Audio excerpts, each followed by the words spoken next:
Hi everyone, my name is Jacqueline Bayshore, and I recently graduated from UC this past spring with my bachelor's in chemical engineering, a minor in chemistry, and a certificate in semiconductors.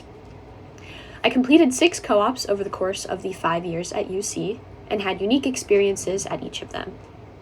The companies I worked with were P&G as a data analyst, Krauss-Maffei as a process engineer, AbbVie as a pharmaceutical engineer, and the Jacobs Engineering Group as a process engineer consultant.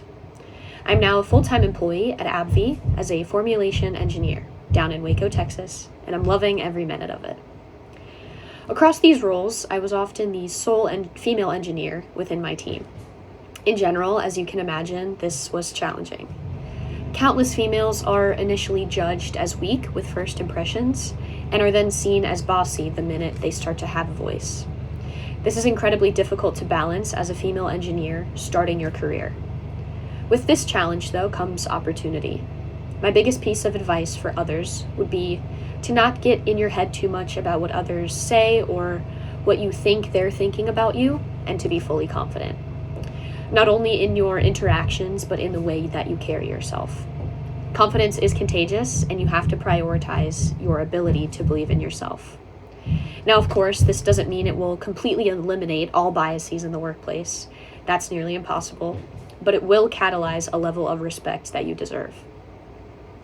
When I worked at Krauss-Maffei, a plastic extrusion company, I experienced a lot of workplace bias.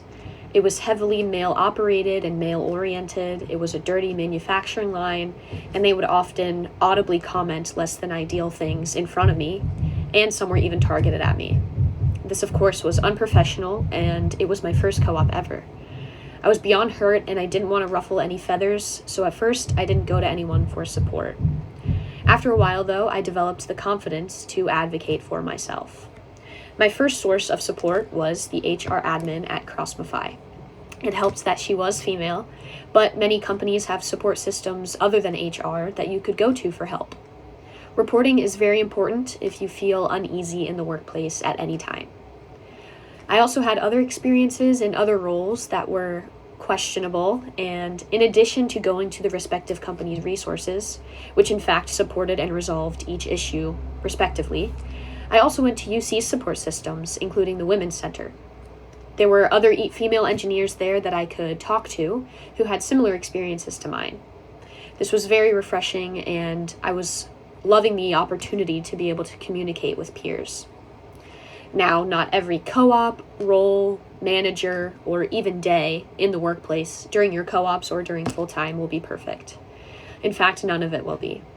It's all about growing, developing, and being your greatest advocate. One side piece of advice I would give myself if I were to be entering my first co-op again, or even starting college over for that matter, it would be to take time to reflect. Even if it's every semester or every year, being able to see where your feet are today compared to where they were in the past is so important to ensure a successful future. Thank you.